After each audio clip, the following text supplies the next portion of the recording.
Why do police use force?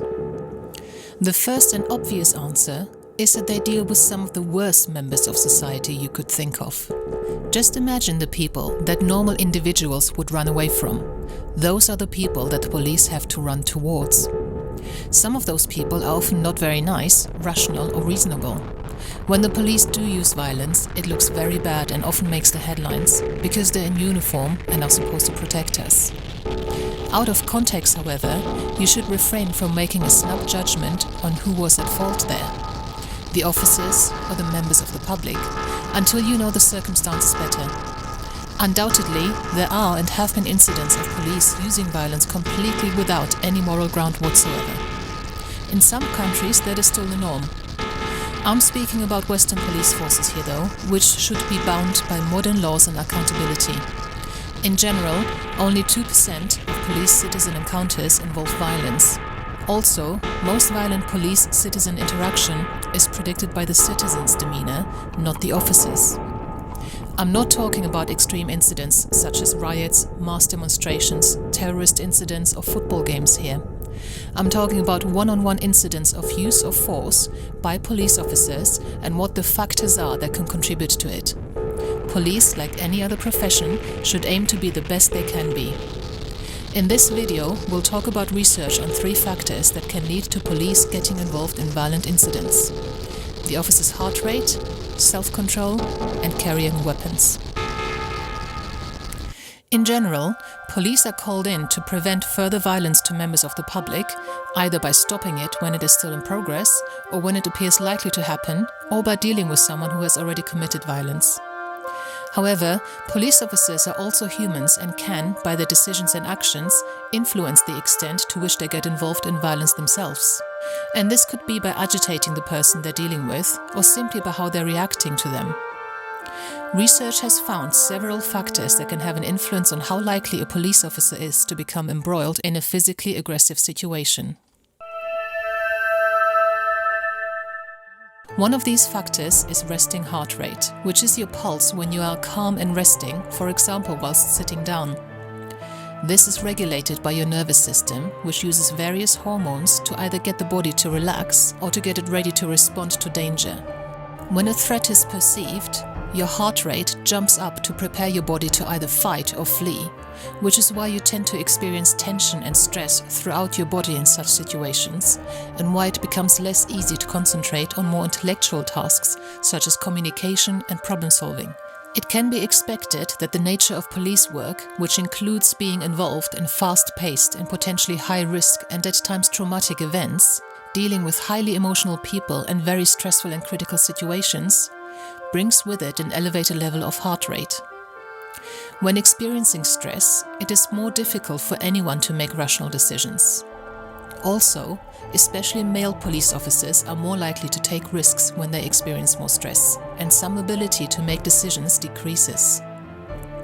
This study found that higher resting heart rate in officers was associated with an increase in making arrests for the offense of resisting arrest with violence, which means a suspect is kicking off when you are trying to arrest them.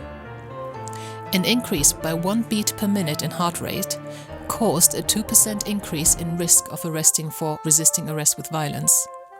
That means that a modest increase in heart rate by say 10 beats per minute can make you 20% more likely to experience your suspect resisting arrest and you arresting them for that as well as the original offense.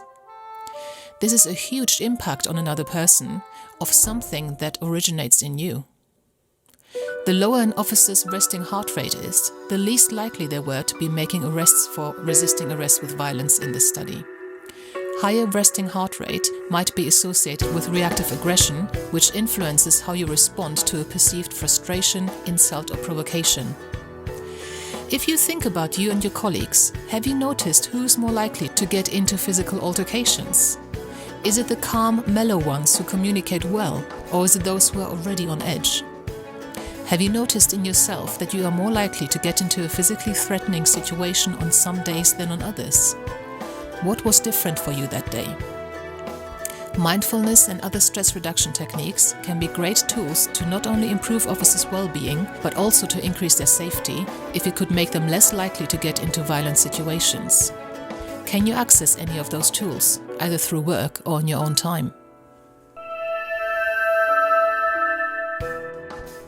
We as humans are able to control our aggressive urges if they carry long-term negative effects.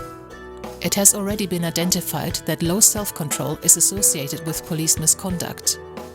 Self-control is a daily necessity for all of us, and if we don't use enough of it, we might end up overeating, abusing alcohol and drugs, damage relationships by being aggressive and taking unnecessary sexual risks, for example.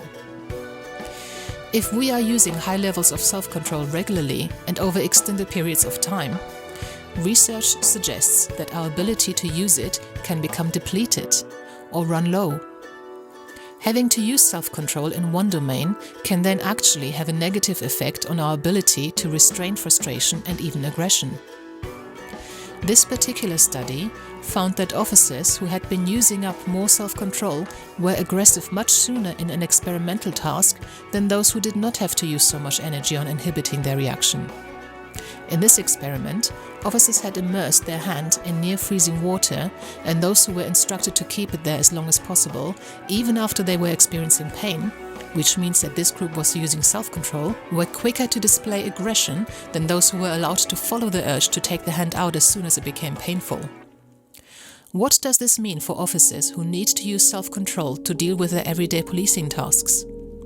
Even standing on a cordon in very bad weather or dealing with stress-inducing individuals and being under time pressure could drain our self-regulatory abilities. Have you found that your temper was shorter when you were already trying to deal with something else and you were trying to keep your emotions and reactions in check because of that issue? Now that you are aware of this relationship, is there anything you might want to do differently? What could you do? These findings are not saying one should abandon self-control and give in to all urges and drink, eat and offend to one's heart's delight. Quite the opposite. With increased practice, tasks that initially required self-control will need less and less energy and will therefore deplete your self-control capacity less, as the mind adapts to the new conditions more. If you generally decide to live healthier, for example, decisions not to eat certain things but to eat others instead will become increasingly automatic and easy until they become second nature. Also, training under the conditions that will require self-control will make the task easier. For example, if you are standing on a cordon in the freezing cold regularly, you might find it easier the 10th time round than you did the first time. Specialist military operatives train to endure really gruesome conditions, so that will find it much more tolerable to become exposed to them out in the field. If you find it takes all your patience to deal with rowdy teenagers in a compassionate and calm manner, you might find this getting easier each time you do it, because it might require less self-control not to respond with hostility and aggression from the outset, once you've managed to suppress those urges a few times.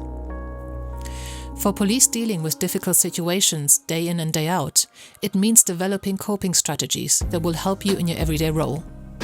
For example, make it second nature to be patient, understanding and genuine when dealing with hostile members of the public, and after repeated uses of this strategy, you might find it becomes easier.